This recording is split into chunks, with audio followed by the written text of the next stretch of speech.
Do I want to mute the replay? I usually do, because otherwise it repeats what I'm saying again.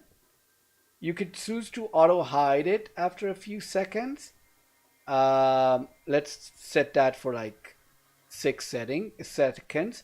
You also have Twitch integration. If you enable Twitch integration, what that actually does is allows you to not just press the button and set a replay. If someone writes replay in chat, it actually creates a replay too.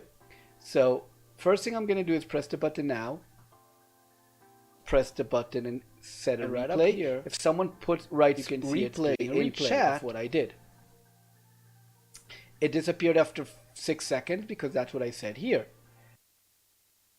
Hello everybody, what is going on? Steggy here with a tutorial on how to add instant replay to your streams. If you enjoyed this video, be sure to hit that sub button for more sweet vids. For this tutorial, I'm going to be using OBS Studio for Windows and the Elgato Stream Deck. Now the Stream Deck isn't mandatory, but it's highly recommended for ease of use. Now in this video, I'll be explaining things along the way so you can understand how this stuff works, so you could possibly make some tweaks and come up with something on your own that's even better. So here's what the final result should look like. Now to understand how to set up instant replay, you have to know how OBS and OBS sources work.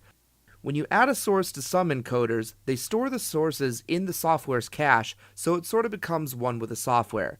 OBS, however, reads files from their absolute location on your computer after you've added them. So to quickly demonstrate this, if I have a file on my desktop that I add as an image source in OBS, and then I move that file into a different location, that connection is now broken because OBS can no longer find that file where I pointed it to in the desktop folder.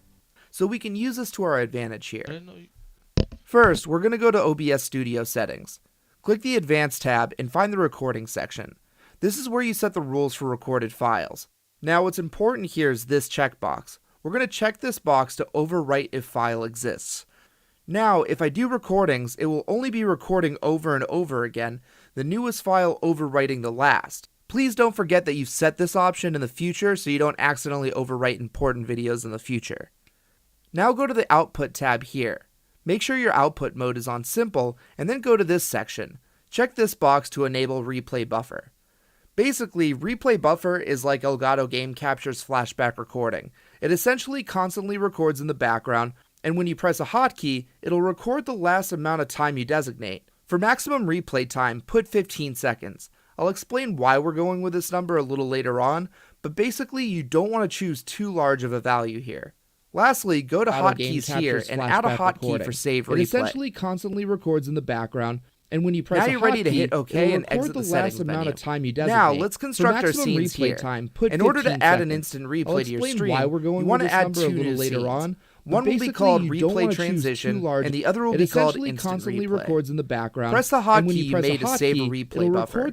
Now that we actually have a file in existence, in the